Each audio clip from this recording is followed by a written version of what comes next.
Ting! Hello, back again. Back in position over here. Right then, now we're going to look at the short-term effects of exercise, the cardiovascular system. Sounds like an essay title, that does, doesn't it? Right then, if you've been before a race or before any sporting event and you thought, my heart's going here but I'm not actually moving, that is because of the sympathetic nervous system.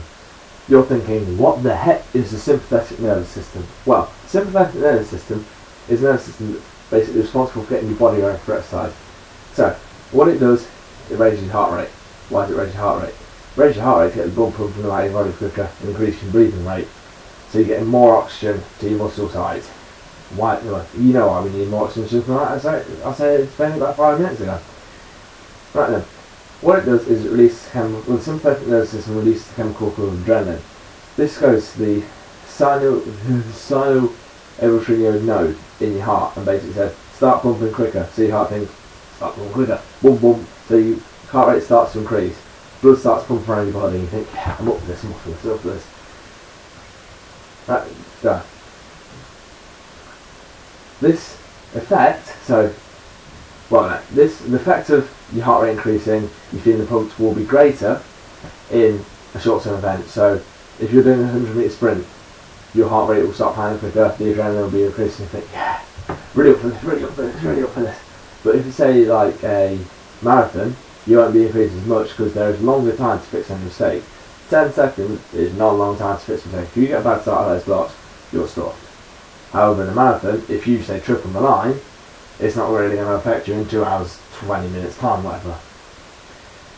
Now, another effect of the increased CV of the short-term effects of exercise on the body is increased cardiac output. Increased cardiac output is basically part of a formula. The formula is stroke volume times heart rate equals cardiac output. That might come up here if I can bother to edit it in time.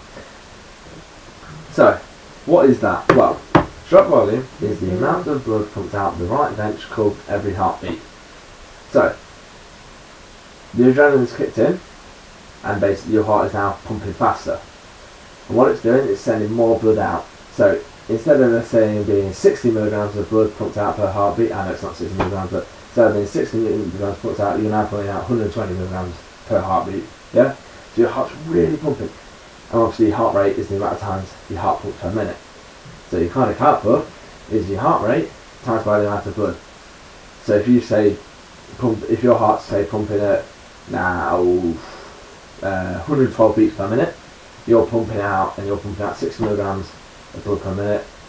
You do 120 times 60, which is about 6,000 milligrams of blood per minute. I don't know, my math is really poor. Right then. So, also what happens is your heart, well, the adrenaline's released and your brain thinks, hang on, when I'm running, I don't need blood going to the stomach because he's not eating. So I won't send blood there. I'll send blood to the legs instead, to the quadriceps and hamstrings. So what your brain does, it basically says to your heart, pump blood, yeah. So you start pumping blood to your legs and to your muscle sites instead of your organs. Obviously the blood supply to your brain isn't decreased because your brain's the most important organ in your body. What else we got? Your blood pressure also increased.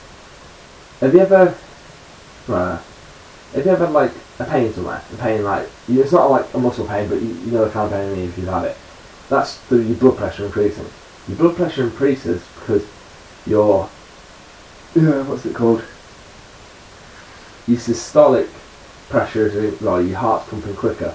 And you have, your blood pressure is split into systolic and diastolic. Systolic is when your blood is contracting. So it's pumping the heart out, pumping the blood out. And diastolic is when the blood is relaxing. So your systolic pressure will increase, but your diastolic pressure will decrease. Why? Well, the systolic pressure will increase because your heart is pumping harder. And the diastolic pressure will increase because your heart is pumping quicker. It doesn't make much sense. Give me a second. Right. So your systolic pressure will increase. Systolic pressure increases because your heart is pumping harder and faster. So that means, obviously, the blood is being sent out your heart with a greater force. It's basically like if you blow down a straw, if you have blow a pee out a straw, so you go, well, go far. If you go, go a lot further. Your diastolic pressure will slightly decrease purely because, and I've got it written down here, your heart isn't at rest for a long period because it's pumping so much harder. So if you say, we're trying to blow, if you had 4 pea shooters lined up by the last one, so you went, the fourth one wouldn't go as far because you've not had a chance to refill your lungs and pump out. Hope it makes sense. Now, the final 2 things we're going to look at are the vasoconstriction and vasodilation of the arterial, well, the blood vessels in general, really. So, the vasodilation we'll look at first. It's the first on the notes. Basically, your blood vessels have increased diameter. Why do they have increased diameter? So you can pump out more blood through them at a greater rate. So instead of being, this is an exaggeration, instead of being that thick, they're that thick. So basically you can pump greater amounts of blood to the muscle site, thus getting more O2 there, thus you can work for longer. The vasoconstriction is so that, well, you have less blood pumping through it. Not really helpful during exercise, but basically if the blood vessels are able to go open, close, open, close, open, close.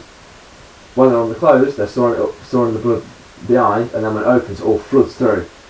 Closes, no blood goes through, opens, more blood through. Does that make sense?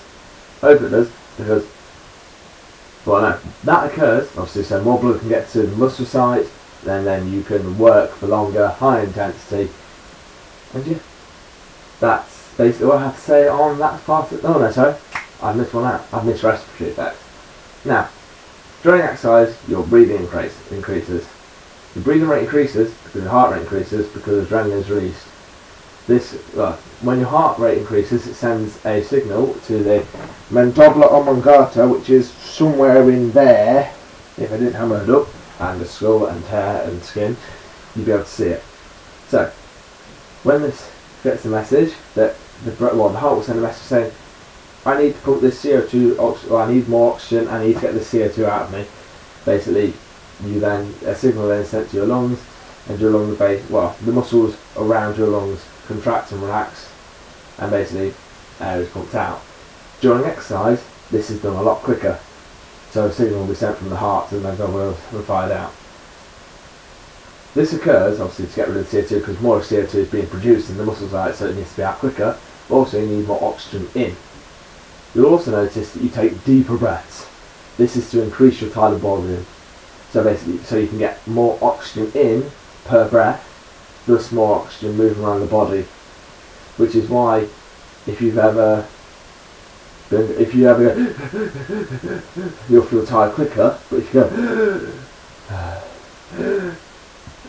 you won't feel tired as quick because DOMs won't be able to be able to onset as quickly, which they don't onset as muscle soreness. And I think that's about it for this section. Next we'll be looking at, no we won't, because that's the end of this section. That's P1 and P2 covered. So I will see you in the next video, because I'm going to do the long-term effects in a separate video purely because this will be too long, so I'll put an annotation link down there somewhere. I hope it might be here. Don't know where, but bye.